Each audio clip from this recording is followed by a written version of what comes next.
Ces dernières années, le monde a subi désastre après désastre. Sécheresse, inondations, cyclones dévastateurs et tremblements de terre se sont succédés inlassablement. Des millions de gens ont perdu la vie dans de terribles accidents sur la terre, sur la mer ou dans les airs. Tandis que des millions d'autres meurent de faim, beaucoup de nations ont fait faillite et sont incapables de rembourser leurs dettes. Les guerres, les mouvements nationaux, l'explosion démographique et la destruction continuelle de la nature poussent l'humanité à jeter un regard craintif vers l'avenir. Bon nombre de ces événements sont clairement prophétisés dans la Bible. Matthieu 24, 4, 31, Luc 21, 25, Apocalypse 6, 12, Apocalypse 16, 17, 18. Dieu a toujours averti les gens que les jugements à venir seraient le résultat de leur impiété. Ésaïe 24, 5, 20, 46, 9, 10, Amos 3, 7, Apocalypse 1, 1. Nous avons de nombreuses leçons à tirer du passé.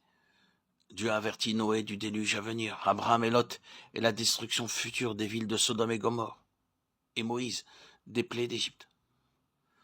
Ces événements nous ont été rapportés comme un avertissement pour nous aider à comprendre clairement que toutes les prophéties citées dans la Bible ont eu leur accomplissement et qu'elles se réaliseront dans l'avenir. 1 Corinthiens 10, 6, 2 Pierre 2, 5, Hébreux 4, 11. Ainsi, nous trouvons le message urgent d'avertissement de Dieu à la dernière génération, représenté par le message des 3 anges, que nous trouvons dans l'Apocalypse de Jean, le prophète au chapitre 14. C'est le dernier appel de Dieu à tous les peuples avant le retour de Jésus-Christ comme roi et juge. Il contient le plus solennel avertissement des Écritures concernant des jugements à venir. Craignez Dieu et donnez-lui gloire, car l'heure de son jugement est venue, et adorez celui qui a fait le ciel, la terre, la mer et les sources d'eau. Elle est tombée Babylone la grande, qui a abreuvé toutes les nations du vin de la fureur de sa débauche.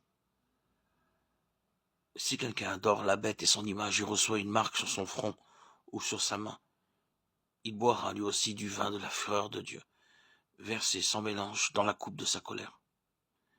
Et il sera tourmenté dans le feu et le soufre devant les saints anges et devant l'agneau. Et la fumée de leur tourment monte au siècle des siècles.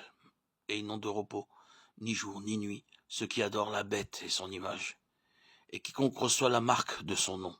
Apocalypse 14, 6, 11. Cet avertissement est d'une importance vitale pour chacun. Mais comment pouvons-nous éviter d'adorer la bête et son image, ou de recevoir sa marque si nous ne savons pas ce que représente la bête et son image? Le manque de connaissance à ce sujet a des conséquences fatales.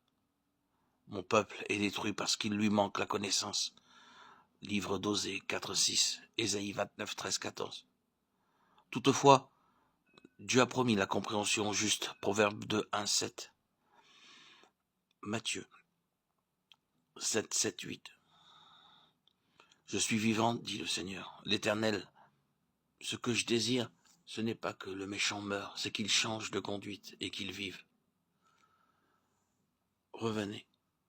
Revenez de votre mauvaise voie, et pourquoi mourriez-vous, maison d'Israël? Ézéchiel 33, 11. 2 Pierre 3, 10. Michée 3, 18, 20.